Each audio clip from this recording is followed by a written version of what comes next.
स्त्री या पुरुष कौन सबसे बड़ा पापी होता है?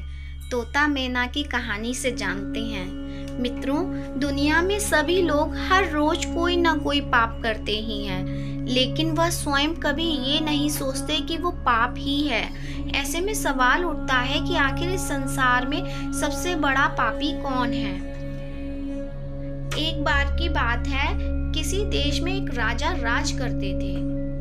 वो उनकी रानी दोनों ही भोलेनाथ के बहुत बड़े भक्त थे। उन्होंने अपने महल में तोता मैना का जोड़ा पाल रखा था और उन्हें एक पिंजरे में रखा था। अब ये तो सभी को पता है कि मियाँ बीवी में एक ना एक दिन लड़ाई जरूर होती है। तो काफी समय बीत चुका था। एक दिन मैना तोते से कहती है कि मैंने मान लिया कि यह पुरुष बड़े पापी होते हैं, ये बहुत ही बड़े धोखेबाज होते हैं, मौका मिलने पर यह कुछ भी कर सकते हैं। मैना की बात सुनकर तोता बोला, तू तो रहने ही दे। पुरुष उतने पाप नहीं कर सकता जितने पाप स्त्रियां करती हैं। जितनी धोखेबाज स्त्रियां होती हैं, ना उतना धोखेबाज तो कोई हो ही नहीं सकता। इससे बड़ा पापी इस दुनिया में कोई नहीं होता। यह किसी भी हत्या कर देती हैं। जिसके बाद तोता और मैना में लड़ाई होने लगी कि दुनिया में सबसे बड़ा पापी कौन है। ये सब दृश्य देखने के बाद राजा ने पूछा, तुम दोनों क्यों लड़ रहे हो? किस बात पर तुम दोनों विवाद कर रहे हो? मैंने उत्तर देते हुए कहा, यह मान नहीं रहा कि दुनिया में सबसे बड़ा पापी पुरुष होता है। फिर तोते ने कहा कि मैं कैसे मान जाऊं, क्योंकि सबसे बड़ी पापी स्त्रियां ही होती हैं। राजा ने दोनों से कहा, तुम किस कारण से ऐसा कह रहे हो? तब मैंने उदाहरण देते हुए कहा, एक गांव में एक सेठ जी थे। उन्हें बड़े ही धनवान और उनका जो बेटा था वो बहुत बड़ा बिगड़ैल किस्म का इंसान था। सेठ जी का लड़का इतना जुआ खेलता था कि सेठ ये बात सोचते सोचते एक दिन स्वर्ग सिधार गए। जब पिता जिंदा थे तो वह थोड़ा थोड़ा जुआ खेलता था, लेकिन पिता की मृत्यु के बाद वह मुक्त हो गया और आराम से दिन रात केवल जुआ ही खेलने लगा, जिसका परिणाम ये हुआ, जुआ में सब कुछ हार गया। फिर वह लौटकर अपने गांव नहीं आया और किसी दूसरे गांव चला गया, जहां वो एक सेठ के घर जा पहुंचा और उसने कहा कि थोड़ा सा जल मिलेगा।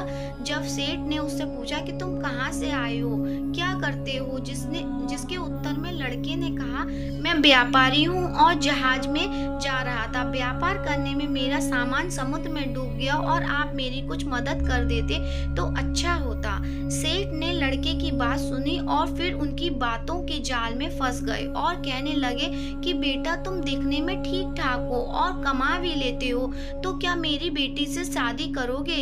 ये बात सुनकर लड़का खुश हो जाता है और शादी के लिए हामी भर देता है, जिसके बाद दोनों का विवाह हो जाता है और सेठ अपनी बेटी को खूब सारा धन देकर विदा कर देता है। अब इस लड़के को तो केवल धन के लिए विवाह करना था, जो वो कर लेता है। विवाह के बाद वो लोग जा रहे होते हैं तो रास्ते में एक जंगल पड़ता है। तब वह लड़का अपनी पत्नी से कहता है कि देखो, हम लोग जंगल से गुजर रहे हैं, तो कोई भी चोर तुम्हारे जेवर चुरा सकता है, तो ऐसा करो कि तुम अपने सारे जेवर उतार के मुझे दे दो।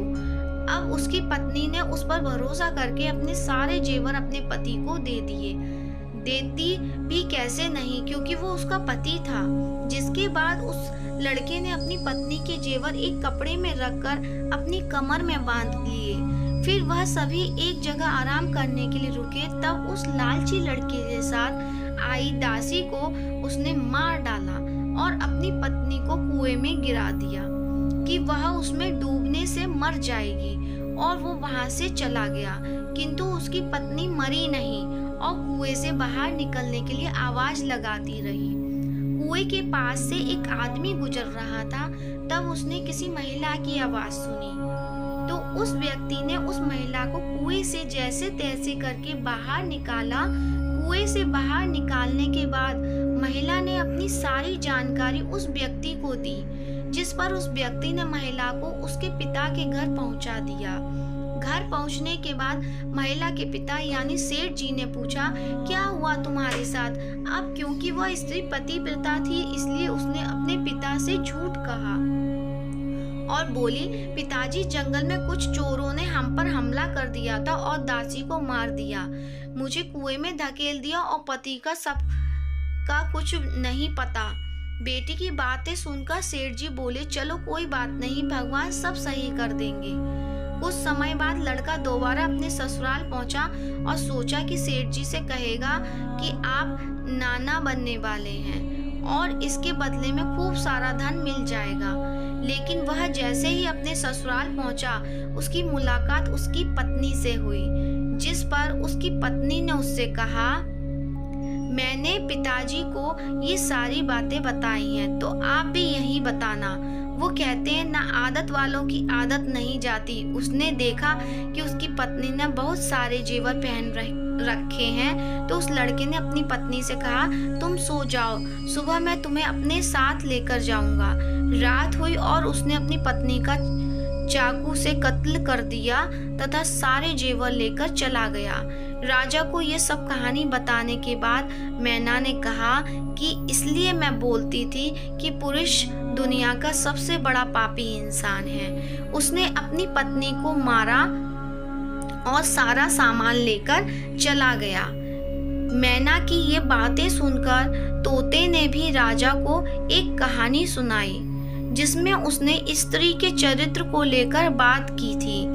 दोनों बात सुनने के बाद राजा बोले, इस बात का उत्तर मैं देता हूँ कि कौन सबसे बड़ा पापी है।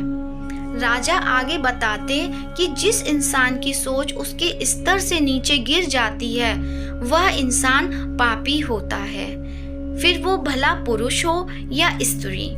क्योंकि इंसान पाप करने से पहले यह नहीं सोचता कि वह स्त्री है या पुरुष, उसे पाप करना चाहिए या नहीं।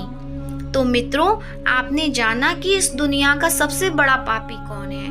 अगर आपके आसपास भी कोई इन्हीं में से एक है तो कमेंट करके जरूर बताएं। आज के लिए बस इतना। हम उम्मीद करते हैं कि आपको हमारी कहानी अच्छी लगी होगी, आपको कई सवालों के जवाब मिल गए होंगे। अगर यह कहानी पसंद आई है तो उसे अपने दोस्तों के साथ ज़रूर शेयर कीजिएगा और वीडियो को लाइक कीजिए।